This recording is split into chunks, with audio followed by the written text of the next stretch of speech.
कांग्रेस के शीर्ष नेतृत्व ने मुझे जो अंता विधानसभा क्षेत्र से कांग्रेस पार्टी का जो अधिकृत प्रत्याशी घोषित किया और हमारे तमाम कांग्रेस के नेताओं ने एकजुट होकर मुझे इस चुनाव में जो आशीर्वाद दिया, संबल दिया, मैं उनका भी तहे दिल से आभार व्यक्त करता हूं।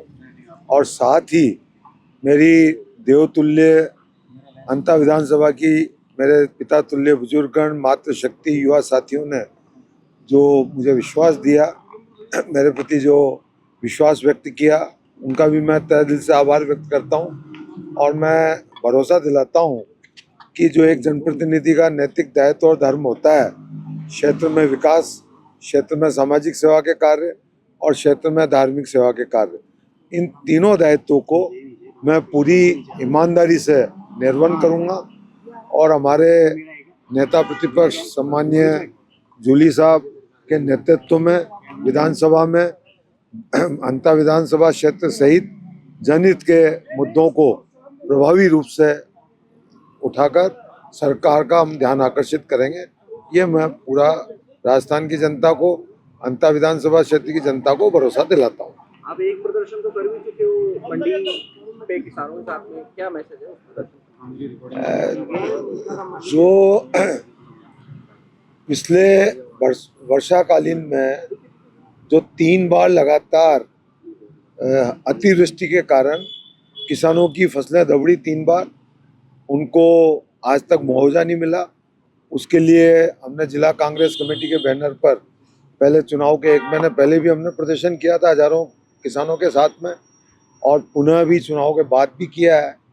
और आज भी मैं पत्र भिजवा रहा हूँ, क्योंकि हमारे यहाँ इस बार गेहूं की फसल की बुआई बहुत अधिक हुई है।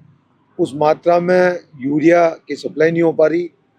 12 जिले के किसानों को यूरिया के लिए दर दर भटकना पड़ रहा है, परेशानी उठानी पड़ रही है। तो आज मैं पत्र भिजवा रहा हूँ कि अगर 7 दिन में यूरिया की आपूर्ति पर्याप्त नहीं हुई तो गड़ेपान, जो यूरिया का राजस्थान का सबसे बड़ा उत्पादक है, गड़ेपान CFCL फैक्ट्री, उसके सामने हम 2 तारीख को धरना लगाएंगे।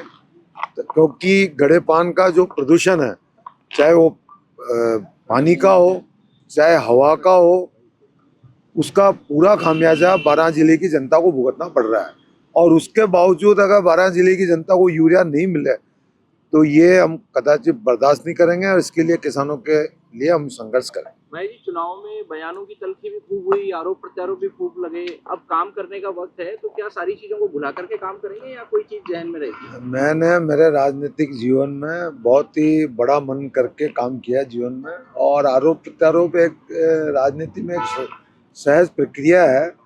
और आरोप लगाने वालों को तो क्या है कि बहुत काली जुबान हिलानी पड़ती है, लेकिन काम करने वाले को बहुत मेहनत करनी पड़ती है। मैंने मेरे राजनीतिक जीवन में हमेशा काम को पूजा माना है और क्षेत्र की जनता को गणेश मानकर सेवा करने का काम किया है।